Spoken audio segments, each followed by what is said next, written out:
Hi, I'm Joe Gallo, member of the ASPE board and also a prostate cancer advocate with ANCAN. I'd like to welcome you to another segment of the continuing series Active Surveillance 101. AS101 is presented by a coalition of active surveillance groups in the US and in Canada. And with that, I'd like to introduce today's host, Anthony Henry of the Walnut Foundation. Hello, I'm Anthony Henry, President of the Walnut Foundation in Toronto. Today, the Active Surveillance Coalition is presenting another installment in its AS101 series. The topic is diet, lifestyle, and low-risk prostate cancer. The AS Coalition is comprised of ASPE, the AS group within ANCAN, the Active Surveillor newsletter, Prostate Cancer Support Canada, the Walnut Foundation, and PCRI, which has helped in filming and editing these webinars. This webinar features Larry and Nancy White, a couple from New Mexico, who have been on the prostate cancer journey and are our model patient team. They're visiting Dr. Stacy Loeb, Professor, Department of Urology at NYU Grossman School of Medicine. Let's begin the webinar now. All right, well, welcome. Hello, I'm Dr. Loeb. I'm a urologist and population scientist at NYU and the Manhattan VA, and it's very nice to meet you both. Well, Dr. Loeb, it is very nice to meet you. We've been looking forward to this. I'm Larry, and this is my wife, Nancy. Hi. We appreciate the chance to learn from you more about what a prostate cancer patient should do regarding diet and lifestyle in order to keep cancer at bay, prostate cancer at bay. Do you mind if we record this session? Absolutely. Thank you, because we tend to have a hard time remembering everything that's talked about throughout this time. Nancy and I have been on this journey once we found out that I had prostate cancer. And we're trying to cope with this in the most positive way that we possibly can. I'm currently on active surveillance. I have a Gleason score of 3+3 and a PSA around 6. And we've had studies out the, so to speak. So we've been on this journey, and beyond a PSA periodically and an occasional MRI, we've been trying to figure out what is the best diet, exercise, a lifestyle that we can possibly do to optimize our care. And as a prostate cancer patient, we've at times feel helpless to go beyond our meeting with our doctor or the PSA test. And that helplessness is not a very good thing, I don't think. So we, of course, we've been looking at the internet, trying to figure out the best diet. We've been reading to try to figure out the best diet.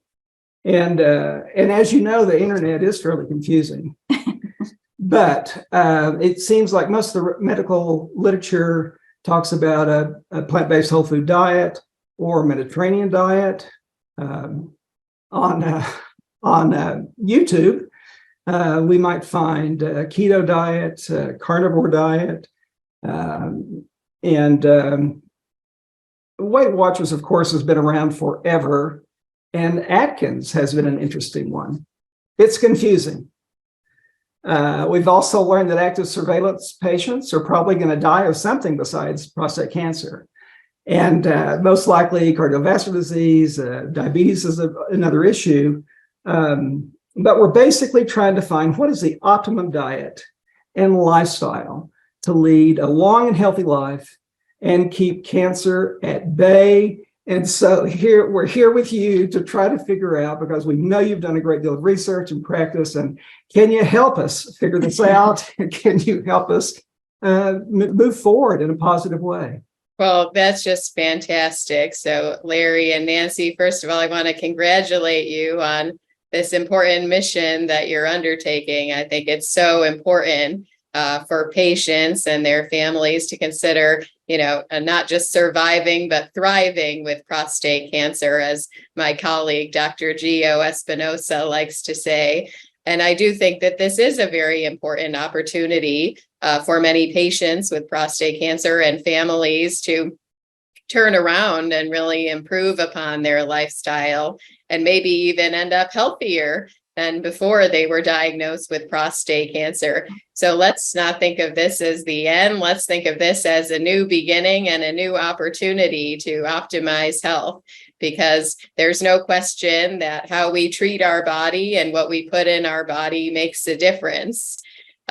We spend a lot of time thinking about what's the best oil to put in our car and things like that. But how about fueling our own engine with the best fuel?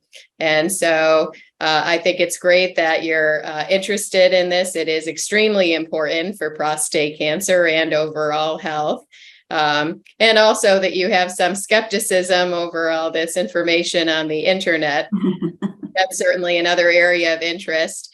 We have a grant studying online misinformation about prostate cancer. I know you mentioned YouTube, and we found that actually the majority of the top videos on YouTube about prostate cancer contain some kind of bias or misinformative content, and it's actually more widely viewed than the accurate content, which is pretty concerning. So it's good that you're, coming in and exhibiting some skepticism over all this stuff that's floating around out there. The bottom line, to answer your question, if there is a best diet, I think you're on the right track there, that, Mediterranean or really whole food, plant-based diet approach is what I consider the best diet for prostate cancer. That is, avoiding animal products such as red meat, processed meat, and dairy, and focusing primarily on whole plant-based foods. And when we say whole foods plant-based, we're not talking about Whole Foods, the grocery store chain in North America that's very expensive. We're actually talking about whole foods from the earth, In fact, leading this type of diet has actually been shown in studies to be cheaper than the standard American diet. If you buy a big bag of beans or lentils, for example, that's a lot cheaper than buying meat in the grocery store. So, for people who are on a fixed income or watching finances, this can actually not only be a way to improve health, but also to save money, both in terms of the food itself, as well as fewer expenditures on chronic medical conditions like diabetes. So I personally am a true believer in a whole foods, plant-based diet. This is due to our research and the preponderance of medical research on this topic. And I think it's important to preface, that I'm coming to you as somebody who truly believes the evidence so much that I myself have converted for 3 years now to a whole foods plant-based diet, as has my whole family, including my parents. And my dad was somebody who ate pork rinds and all kinds of, just horrible processed meat substances in the past, and if he could do it, I really think anybody can do it. But, equally important is also the rest of the lifestyle. And, we can talk a little bit more about this later, but physical activity, also very important. Healthy sleep and stress reduction are also very important. So these are all the pillars of lifestyle medicine. And people often want to say, well, what's the most important thing to do? And, it's not like, if I just have the perfect diet, I don't have to worry about physical activity, no, a sedentary lifestyle really isn't good for anybody. And sleep is just so fundamental and so important for physical health. And these things are so intertwined that you can't just break one out and not worry about everything else. Because if your sleep is poor, then people tend to gain weight, and eat worse food, and it's harder to do all of the physical activity. So it's all just so interrelated. How difficult is it for patients to start a whole food plant-based diet and also stay on it for a long period of time? And get their whole family involved, their kids as well as spouse. That's right. Yes. Well, certainly the social support can really be very helpful. So I do think that if you, have a family, and not everyone does, some people live alone and, are eating by themselves primarily. But if you are around other people and eating with other people or physical activity with other people, that can be a really big help. And, as with any kind of behavior change, I think at the very beginning, there's some upfront learning that we have to do. Many of us, myself included, were raised on the standard American diet. The acronym is SAD, Standard American Diet, SAD, because it is sad, because that's why our country is lots of obesity, lots of diabetes, lots of cancer. But we can change this. But there is some re-education that occurs. A lot of people think dairy is calcium. People don't necessarily get a lot of education on other sources of calcium. And, what's very interesting is some of the best foods for prostate cancer are cruciferous vegetables, things like kale, broccoli. Well, turns out they also happen to be great non-dairy sources of calcium. So just learning some of these things up front is a little bit of an education, and just changing out your kitchen, learning about some new products. Before I went on this journey, I'd never heard of nutritional yeast. Right. They need like an ad campaign for nutritional yeast, because it's such a great food. It's just so nutritious, and it really substitutes like Parmesan cheese. You can pour it on popcorn or vegetables or anything else for some extra flavor. So I think there's some upfront learning just in terms of finding some new products.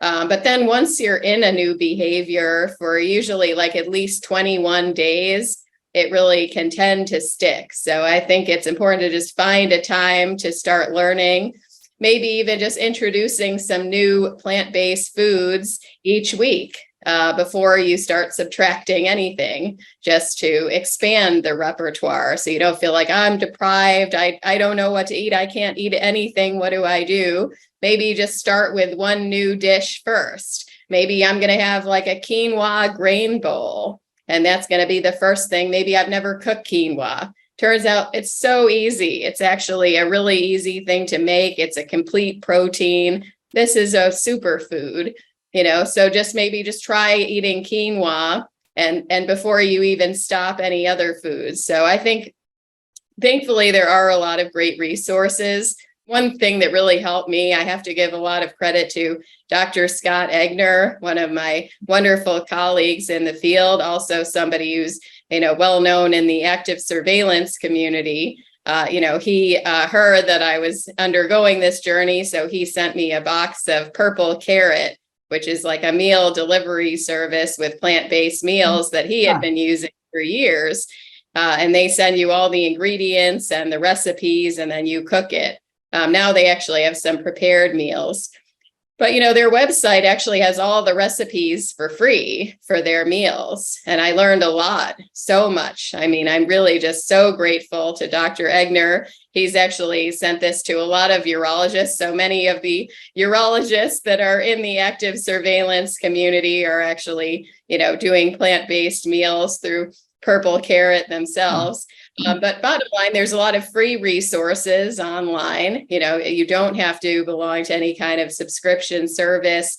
For example, nutritionfacts.org is a really wonderful website led by Dr. Greger. He's a best-selling author of How Not to Die, which is a really fantastic book. There's an accompanying cookbook, the How Not to Die cookbook, but that website has a lot of recipes for free. Another nice resource is the Physicians Committee for Responsible Medicine, or PCRM. They have a ton of recipes that are created by nutritionists and physicians on their website, but they also do a lot of courses like plant-based jump starts. Many of them are free or just a nominal fee. And so, just partaking in some kind of educational program can be really helpful. And then there's other resources that I think can help get people off the ground. Happy Cow is an app and a website that works anywhere in the world to find plant-based food. So I thought, maybe this is going to be a real nightmare for me when I travel. I go to all these conferences all over the place, and, many of my patients have to travel for work or for pleasure and are worried. But I must say, I've used it in all sorts of places, Mexico, Sweden, you name it. And it locates right near where you are, anywhere, stores, restaurants that you can find plant-based food. So, I think it is possible, and I'm coming to you not as somebody who's going to go eat a bacon cheeseburger right after this recording. I'm living this myself, so I believe that it is possible and that many people really feel just so much better. I mean, my family is just thrilled with the effects, especially things like reducing cholesterol, which has always been a big problem for my parents, and, weight reduction. Well, another thing that we've been reading about too is the impact of inflammation, both for cardiovascular disease as well as maybe prostate cancer. I mean, is this a diet that really helps with inflammation or? Yes, for sure. I mean, there's a huge overlap between like an anti-inflammatory diet and a whole foods plant-based diet. Some of the most inflammatory foods are these things like the meat and the dairy. So yes, I think it is all tied in together, and very important to get a lot of antioxidants in the diet and fiber. It's really interesting to me because people always seem so concerned about protein, but actually, like, most people get more protein than they need in America. So that is certainly a problem in some parts of the developing world where there is protein malnutrition, but that's certainly not the case in the US. Actually, the nutrient that we're not getting enough in the US diet is fiber. Most people don't eat enough, and that is really important, for the microbiome and for health. So what's another fun fact? So fiber is only found in plant foods. So you just can't get it from a steak or cheese. And cholesterol is only found in animal foods. So the composition of these foods and the kind of nutrient profile that you're putting in your body is just really different. Well, if I'm not going to get protein from my steak or my chicken, where do I get my protein on this plant-based diet? That's a great question. And, there's so many great options to get protein from plant-based sources. And like I said, many of them are actually cheaper, things like beans and lentils. Quinoa is another great option. I managed to get so I'll talk you through like a typical day. Okay. Like, what could you actually eat, for example, because I think it's nice to operationalize these things. So breakfast could look like, for example, overnight oats with chia. It's so easy to make. You literally take some oats, which alone or with some chia along with it, with some kind of plant-based milk. And it's interesting, nuts are also something that's good for the prostate. So you could go with a nut-based milk, for example, like almond milk, and you just literally stick it in the fridge overnight, and it sort of makes more of a pudding or thicker consistency. And that can be, you can add things like flax or blueberries for extra nutrition. And so you're going to get some protein from some of these nuts or nut milks. Lunch could be something like, a hummus wrap with a whole grain wrap with vegetables. You can get, chickpeas is a nice source of protein. You could have a grain bowl with quinoa.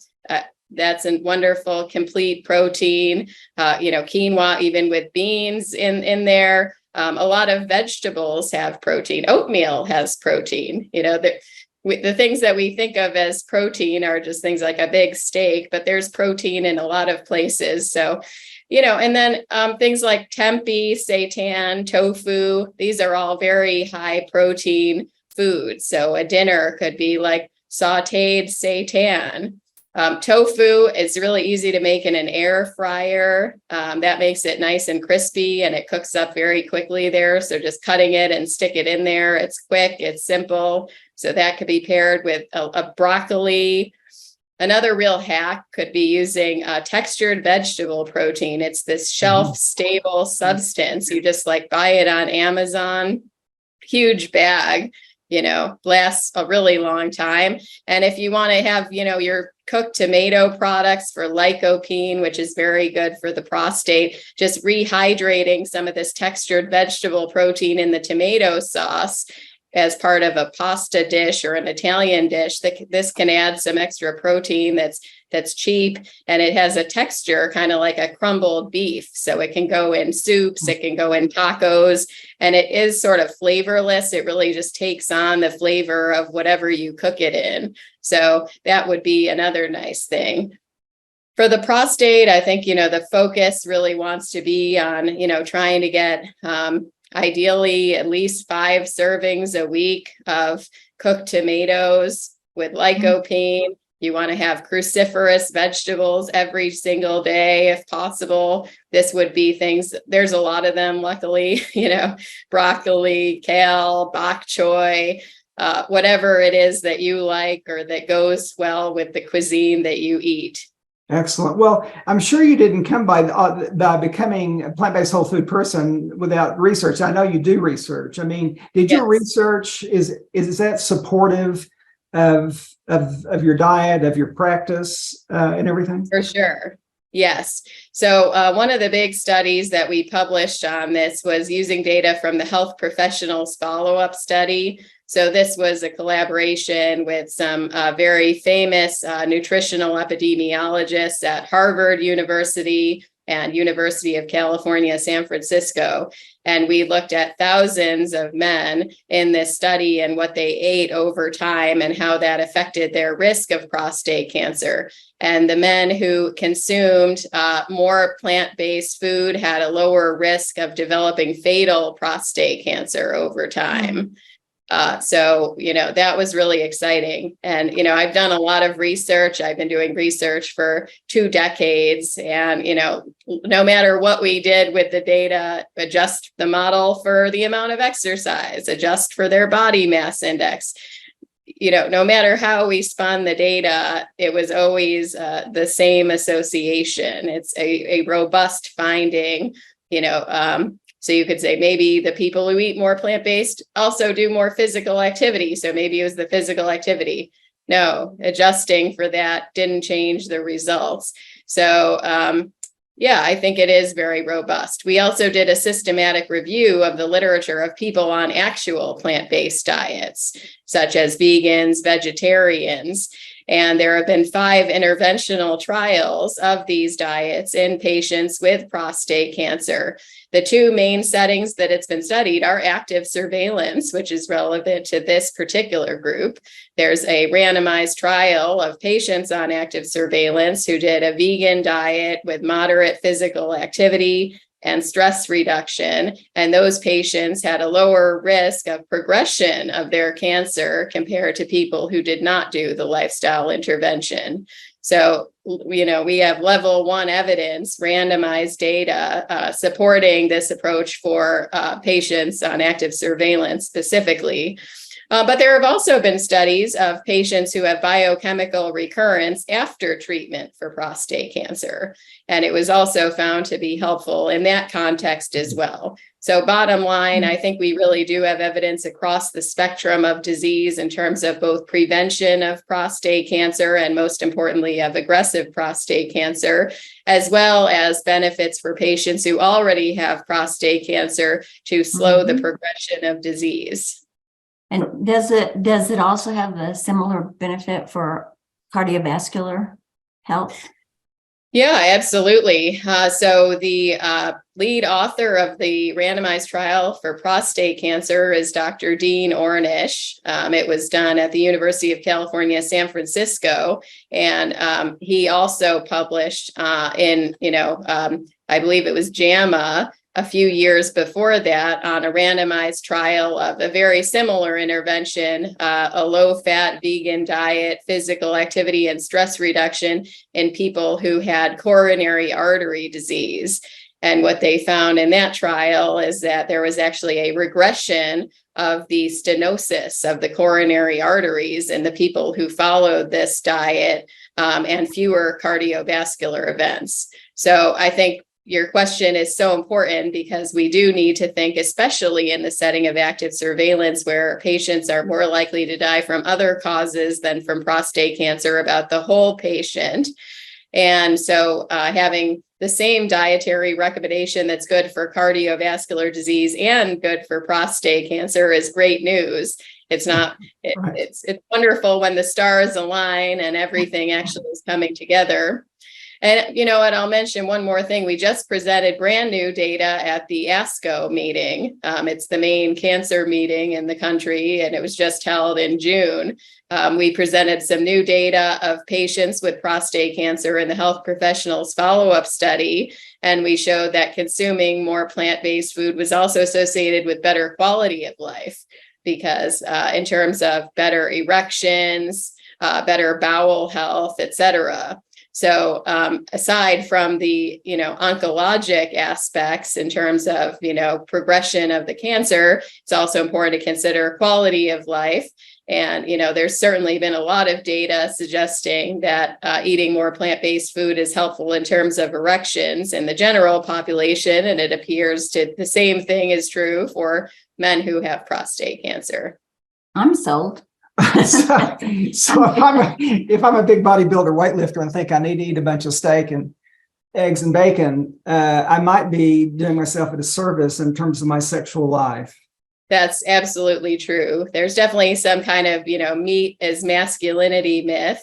But, The Game Changers is a really great documentary for people who have some skepticism about that. Some of the strongest people in the world, the person who set the Guinness Book of Records for lifting a car or some, crazy feats of strength is actually on a plant-based diet, as are many of the elite athletes out there, Novak Djokovic, Lewis Hamilton, just to name a few. So bottom line, if it's possible for these super athletes to get their, significant protein requirement from this diet, then I think it's certainly possible for, myself and most of the, normal fitness people of the world to do that.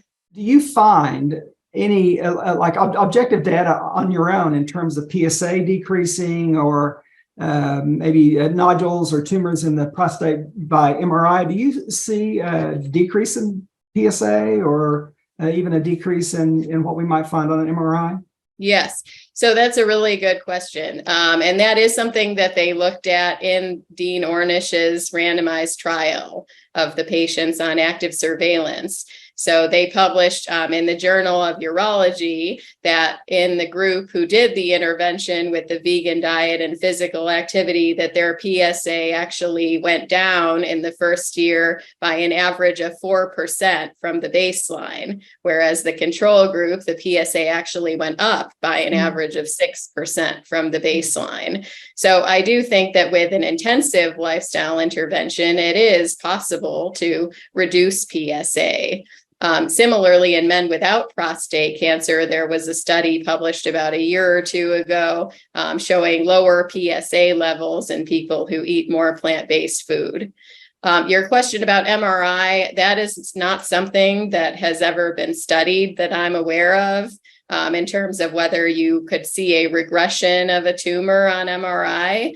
However, I do think that it's theoretically possible based on data from the Ornish study, because they did cell cultures of prostate cancer in a lab, and they took actually the serum from people in the trial who did the lifestyle intervention, and it did cause a greater regression of these tumors in the cell cultures. So is it theoretically possible by extension then that we could see a regression in an MRI, just like they saw a regression of those coronary artery plaques? yes, I think it's possible, but there isn't any data on that at this point. You know, I don't think diet and lifestyle is, you know, a magic bullet. You know, I don't think it's going to cure somebody of their cancer, or that it should be done in isolation. You know, if somebody's cancer is progressing, standard therapy is still very important. So I'm not a proponent of alternative medicine, but I do believe that complementary approaches are important, and that alongside any form of management, that all of these, whether it's the nutrition, lifestyle, sleep, are all critical, both to enhance the you know, benefits in terms of cancer and to preserve quality of life. Okay. Well, one of the diets that, as I look at the literature, really looks at the Mediterranean diet. And although a caveat seems to be that, well, we don't think our patients could really do the plant-based diet, and maybe it would be easier for them to follow the Mediterranean diet, which again is pretty much is certainly plant-based, but it adds meat protein as well as copious quantities of olive oil. You know? So you've really believe and practice the plant-based whole food rather than the Mediterranean diet, but I do. I mean, one reason is, interestingly, in the same population that we studied the quality of life in men with prostate cancer with more plant-based food, they actually didn't find any difference in the erections or the urinary function with a Mediterranean diet after diagnosis. So I think there probably is, to some extent, a dose effect here. You know, certainly I think Mediterranean diet is along the right pathway, and there have been studies showing Mediterranean diet is associated with less erectile dysfunction in men without prostate cancer. Similarly, there are studies showing plant-based diet is associated with less erectile dysfunction in men without prostate cancer. Listen, I think anything that anyone can do, I try to meet patients where they're at, and there are some people where they just truly feel that they can't give up all of the animal protein in their diet. And I think fish would definitely far and away be the top choice in terms of prostate health if you're going to consume an animal protein. So if you consider a Mediterranean diet to be basically like a vegan diet plus fish, I think that is fine in terms of prostate health. But it's still a good idea to avoid any of the red and processed meat, and to avoid dairy. So having the Mediterranean style where things are cooked in olive oil instead of a solid fat like a butter, this is a much better approach and really aligned. So I think this is all along the same spectrum. Mediterranean to whole food plant-based is pretty similar. And if you can fall somewhere in there and, manage to maintain it with your lifestyle, I think that's fantastic. I've read that processed meat is carcinogenic. Is that right? Yes, it is. So the World Health Organization puts out a list of carcinogens, or things that cause cancer, and actually processed meat is group 1 carcinogen. This means that there is definite evidence that it causes cancer in humans. This is the same category as things like smoking, asbestos. So why more people are not aware of this, like you, Nancy, I'm really not sure. I think there should be a label on hot dogs and deli meats and things like that, because, that would scare the crap out of me, and I didn't know that it was in that group until a couple of years ago myself. I'm a physician. That being said, most physicians don't get a lot of education in nutrition and medical school. So, so there you have it. Now, red meat is a group 2 carcinogen. So this is, things like beef, pork, those kinds of foods that are not processed. And so those are probably carcinogenic, because in studies for especially colorectal cancer, but also some studies of prostate and pancreatic cancer associated with a higher risk.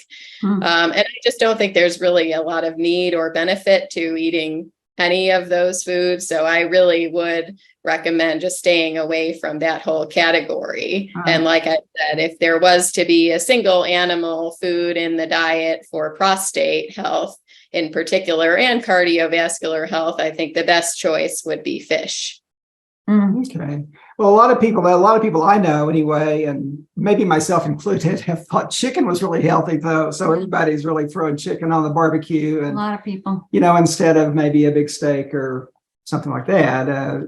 Is chicken in the same category as the pork? I think, it's certainly not as harmful as steak, but I think fish would be a better choice than chicken. Chicken has a lot of other issues with it. It's high in sodium content.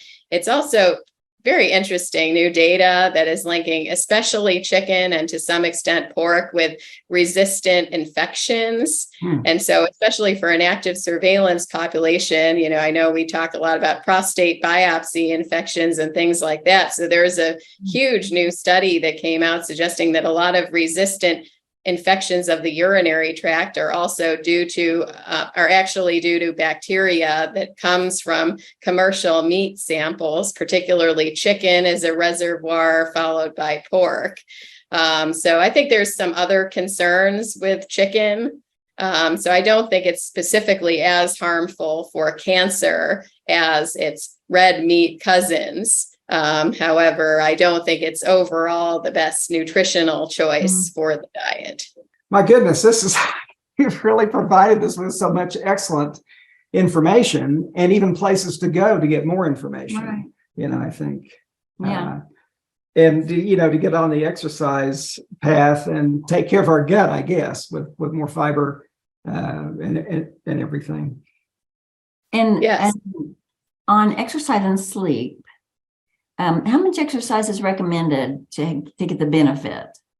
That's a great question. So the physical activity guidelines recommend that people should do at least 150 minutes a week of moderate intensity physical activity. So that's aerobic activity, so any way that you like to do it. And if you're doing more vigorous activity, at least 75 minutes a week of vigorous physical activity. And there are some great studies of physical activity in the active surveillance population.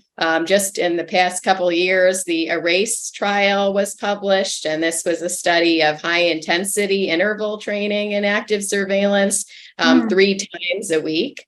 And they found some nice benefits in that study, both in terms of PSA as well as just overall cardiopulmonary fitness. But I think integrating some aerobic physical activity, whether it's brisk walking, and it is better for prostate cancer. There are studies showing brisk walking is better than slow walking. So that could be an option, or however you like to get cycling, swimming. There's so many great ways to get aerobic activity. Along with that, it's also recommended to at least twice a week do some kind of resistance training. This is really important, for bone health in particular, as well as at least 2 days a week doing some flexibility exercises, things like stretching or yoga. And why I like that too is that it's also can be a really nice way to do some mindfulness practice. Dealing with a cancer diagnosis, active surveillance, these can be very stressful for some patients and their families. And so finding ways to reduce stress. So something like yoga can be a very nice way both to, stretch the body, but also to have a mindfulness practice and try to reduce stress. And there's just tons of great yoga videos out there. It's something you could easily do from home. Even just 10 minutes a day of something like that can really make a big difference. And sleep, I've just been going through a sleep study myself. And just because you want to sleep doesn't mean you can sleep. But sleep is important as well. I take it for this whole piece about being healthy and everything. For sure. So it's very interesting. There was a systematic review that really did find numerous studies that link disturbances in sleep or circadian rhythms with a higher risk of prostate cancer. Really? And our group and others have also done studies of patients with prostate cancer and their caregivers and family members showing very high rates of sleep disturbances. In fact, the rate of sleep medication use is even higher in the partners of patients with prostate cancer. So, this is something that we all have to be worried about here, because if you don't get enough sleep, it increases the risk of cardiovascular disease. It increases the risk of mental health issues, as well as, obviously things like car accidents and healthcare utilization. So really across the spectrum, sleep is just so fundamental to our physical and mental health. And these problems are so prevalent in the prostate cancer population. And the way forward is not just to take sleeping pills. It is important to figure out what is causing the disturbance. If it's something like nighttime urination, then talking to a urologist about ways to reduce nighttime urination is important. If it's anxiety, something like cognitive behavioral therapy or mindfulness meditation can help to improve sleep. And then, everyone should just try their best to have good sleep hygiene practices. It's best to wake up around the same time every day and go to bed around the same time every day. You want to have ample light exposure in the morning, but not right before bed. Especially, not using electronics right before bed, not eating a big meal right before bed. The exercise piece is very important and it's good for sleep, but it's better to do earlier in the day. You don't want to have a lot of smoking or alcohol before bed. And then just thinking about the bedroom environment, the bed should be for sleep or sex, not doing work or other activities in bed, so that it is really just a relaxing space and trying to make the room as comfortable as possible. If it's too cold or too hot, that's not going to be conducive to sleep. So I think probably every one of us could identify some, bad behaviors we're doing, whether it's, checking work email right before bed and things like that. And so if we're not happy with our sleep, there's probably also some behavioral things that everyone could try that could make a big difference. Right. Well, one of the reasons I even did the sleep study was because I had a mild stroke.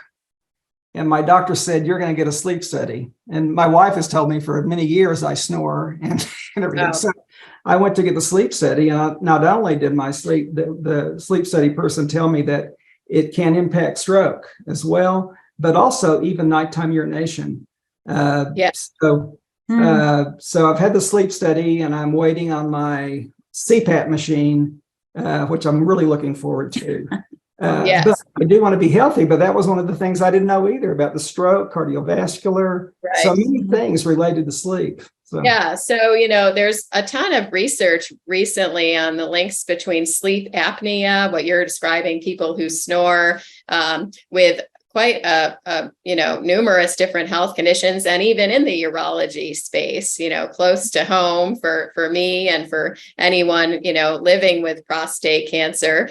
First of all, obstructive sleep apnea has been linked with potential progression of cancer because hypoxia in the environment of the tumor due to not getting enough oxygen has been related to cancer progression. Also, it is linked to nighttime urination. So when you have sleep apnea, the hormones that are released from that actually cause you to pee more at night. So that is a direct link. But then more recently, there's been a lot of studies linking sleep apnea with a greater risk of erectile dysfunction as well. And the mechanism there is thought to be this same hypoxia mechanism, where if the corporal bodies or the erectile bodies in the penis are not getting enough oxygen, that may be an underlying mechanism that relates to erectile dysfunction.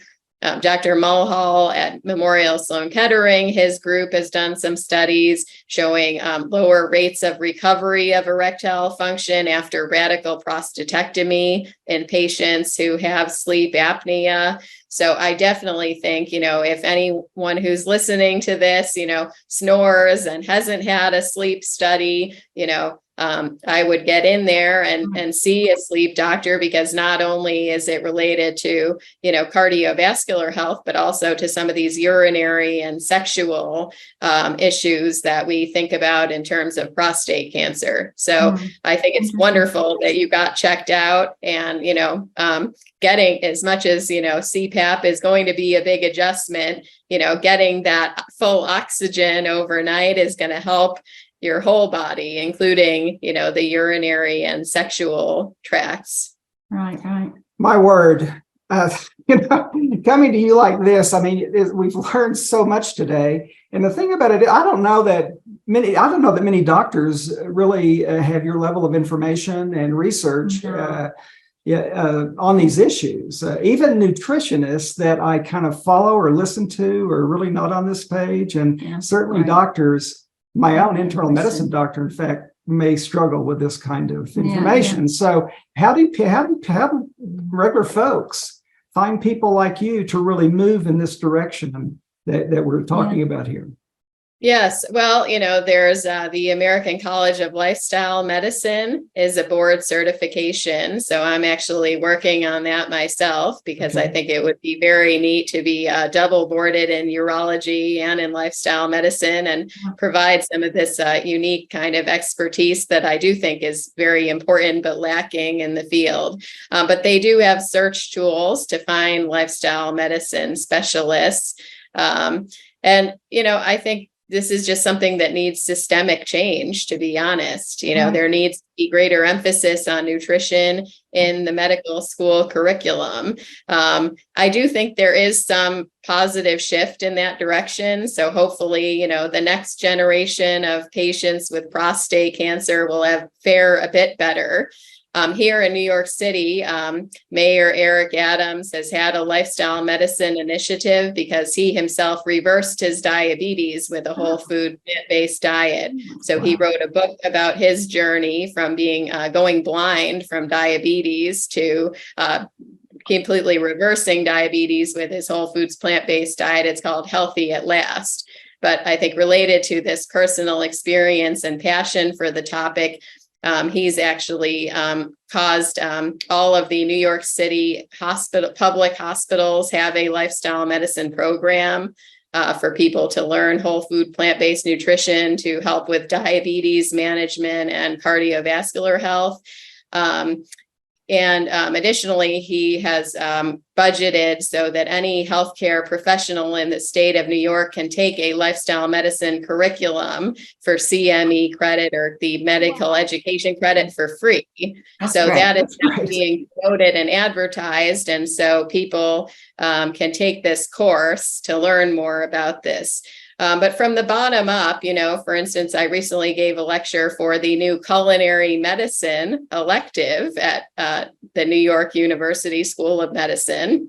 And the medical students can take this elective where they learn more about plant-based nutrition and actually go into a kitchen, a commercial kitchen, where they learn how to cook some of these foods such that they could be able to better inform patients how to do this. Wow. So that certainly was not available when I went to medical school. I wish I could take this class. It just sounds amazing. So more medical schools are starting to offer things like culinary medicine. So like I said, I really do hope that the next generation of prostate cancer survivors will have a very different experience in terms of the amount of emphasis that this very important area receives.